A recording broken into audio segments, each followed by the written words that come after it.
your life every day. In fact, I'm going to prove it to you. We're going to take the Tesla test. Every single one of these things was either invented by Tesla or came about because of innovations that he made. Are you ready? Raise your hand if you talk on a cell phone. If you use a remote control to work your TV at home. If you've ever had an x-ray taken of your body or your teeth. If you have fluorescent lights at home or work or school. You do that too. If you've ever played with a drone or a remote control car. If you like robots. All of those things, Tesla. But out of everything he's done, the Tesla coil is probably the most famous. Why? I mean, it's big and it's cool, but what does it do? Anybody got any ideas? What do you think it does? What do you think? Oh, you are so right, sir. It does make electricity. Now, it doesn't make electricity. It is plugged into the wall. What it does is it takes a small amount of electricity and makes it bigger. And Tesla was a visionary. He wanted everybody to have access to electricity.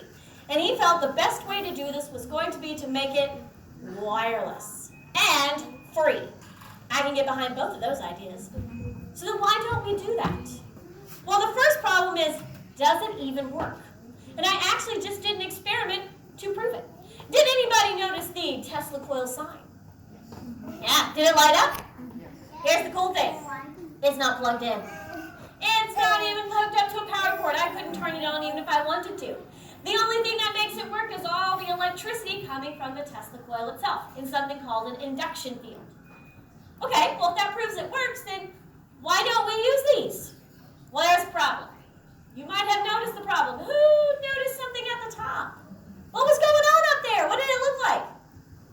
Lightning, storms, 1.5 million volts of electricity. Did that look safe to have going on in your neighborhood? No. So how did I know it was going to be safe in here? Especially since all of you are sitting on metal bleachers. Did any of you think of that? No, you did not. I know you didn't because you sat down anyway. So, what's between us and all that electricity? A metal cage. Very good. It has a name. Do you know what his name is? A cage. Nicholas. Good job. No, actually it's called the Faraday cage, named after Michael Faraday.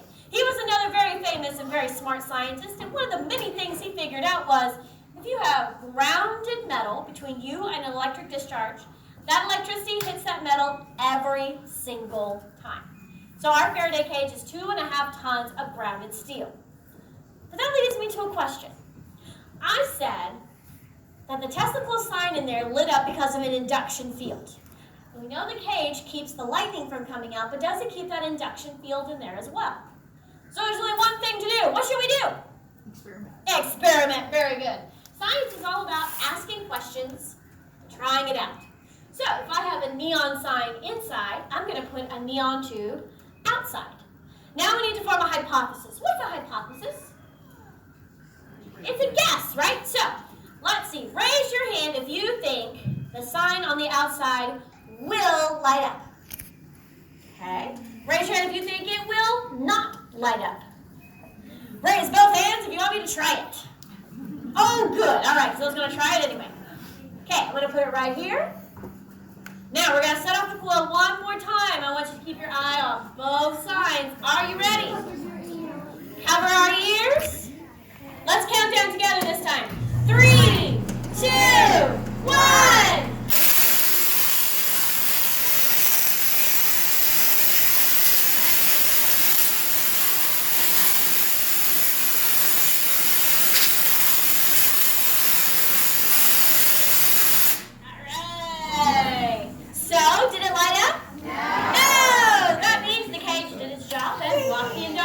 Good job, Nicholas, as always. All right, so let's talk about Tesla then.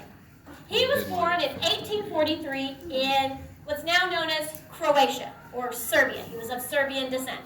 And then he moved to the United States in 1891.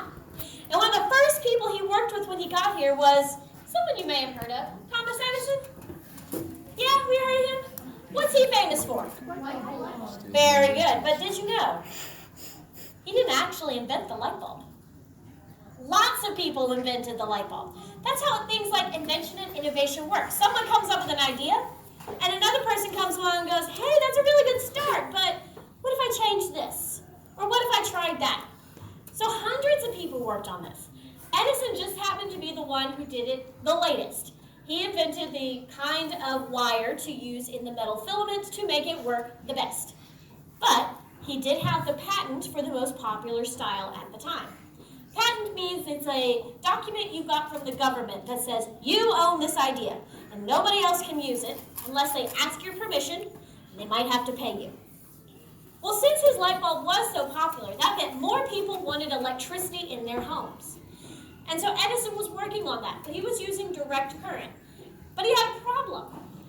See, the electricity just wouldn't go very far before it needed to be booted up. Kind of like give it a push. He needed that pretty much every mile or so. Can you imagine building a power station every mile? That's not very efficient, is it? So when he hired Tesla, he said, if you can solve my problem, I will pay you $50,000, which is amazing in today's money, but can you imagine in 1891? It was like billions. Well, maybe not that many.